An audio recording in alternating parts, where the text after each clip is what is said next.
نمبر 1 وانتوا عارفين نمبر 1. هو ايه اللي عمله محمد رمضان ده؟ نمبر 1 تشكيل وش ظهر وش الخف. لو انت فاكر ان اللي بيعمله محمد رمضان مش مقصود، فخليني اقول لك انك بنسبه كبيره غلطان، وده لان محمد رمضان بيستخدم اساليب وحيل نفسيه مقصوده لجذب الانتباه، وبيستخدم استراتيجيه اسمها سايكل اوف كونتروفرسي اند سيمبسي، دوره الجدل والتعاطف. انا يا بنتي اهو.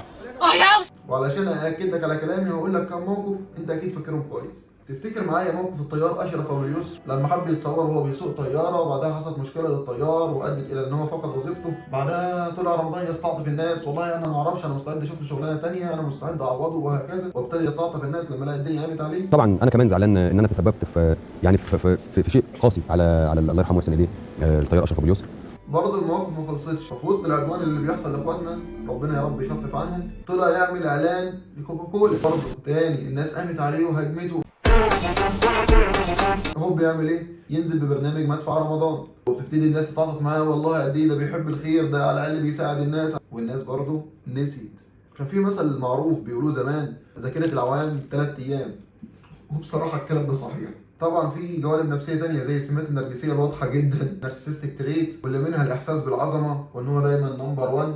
وطبعا الكلام ده مش صح، لأن حتى على شباك التذاكر هو مش نمبر 1.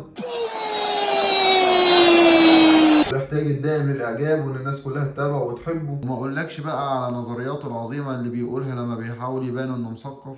لا انا قلت ان في نظريه علميه من الاف السنين بتقول لا تربط ثابت بمتحرك، فالدين ثابت. ما خدناش احنا لا دي نظريه عظيمه كده. وبرضه من ضمن الصفات النرجسية إن هو قلة التعاطف مع الآخرين، وطبعا كلنا شفنا موقفه مع ياسمين صبري، ولا حتى الاهتمام بآرائهم.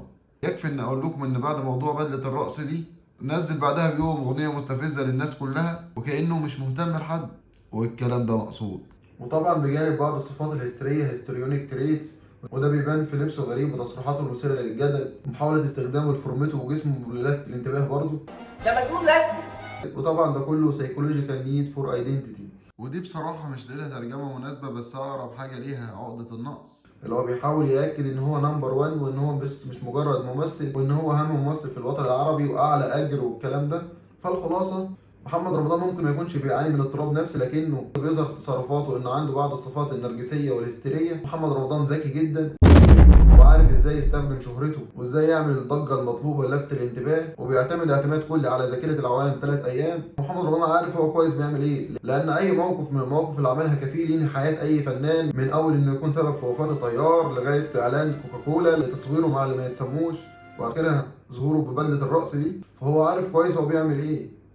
وطبعا ده مش هيكون الموقف الأخير، وبكرة محمد رمضان يدور على موقف جديد يكسب بيه تعاطف الناس وتستمر السلسلة.